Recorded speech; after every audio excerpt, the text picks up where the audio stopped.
कहानियां इसलिए सुनाई जाती हैं ताकि उसके पीछे का जो अर्थ होता है उसको समझना ज्यादा सरल हो जाए।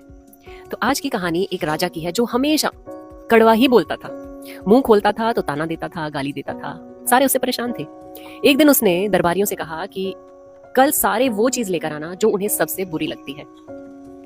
अगले दिन कोई कीचड़ ले आया, कोई मलमूत्र ले आया, कोई कुछ ले आया, कोई कुछ ले आया। जिसको जो चीज गंदी लगती थी, खराब लगती थी, वो लेकर आ गया। लेकिन उनमें एक पुरुष बहुत ही बुद्धिमान था। वो एक मृत पुरुष की जीभ काट कर ले आता है। अब जब राजा जीभ को देखता है तो कहता है, इस जीभ में क्या बुराई है? जीभ क्यों लेकर आया? तो उस आदमी ने कहा, महाराज, सब बुराइयों की जड़ तो ये जीभ ही है। जब ये किसी को कड़वा बोलती है तो तलवार से भी इतना गहरा घाव नहीं होता जितना कि जुबान से होता है। तो राजा को बड़ी शर्मिंदगी हुई, क्योंकि उससे कड़वा तो कोई और बोलता ही नहीं था, लेकिन वो चुप रहा। तो उसने कहा कि अब अगले दिन सारे वो चीज लेकर आओ जो सबको सबसे ज्यादा अच्छी लगती है।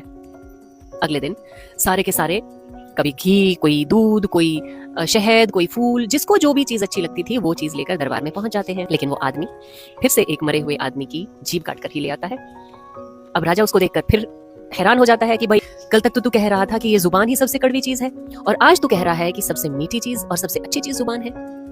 तो वो आदमी कहता है, महाराज, यही तो बात है। ये जुबान जब कड़वा बोलती है, बुरा बोलती है, तो इससे बुरी कोई चीज नहीं होती। लेकिन जब ये मीठा बोलती है, लोगों का सम्मान करती है, आदर करती है, प्रभु का नाम लेती है, तो इससे अच्छी चीज भी दूसरी कोई नहीं होती। तो राजा ये सुनकर हैरान रह गया कि आज तक वो जिस जुबान का गलत प्रयोग कर रहा था उससे कितने लोगों के दिल टूट रहे थे। अगर आप भी चाहते हो किसी का दिल ना दुखे, किसी का दिल ना टूटे, तो इस जुबान का सही प्रयोग कीजिए। वो कहते हैं कि अगर आपकी जुबान पर घाव लग जाए ना, तो वो घाव पूरे शरीर में सबसे जल्दी ठीक होता है।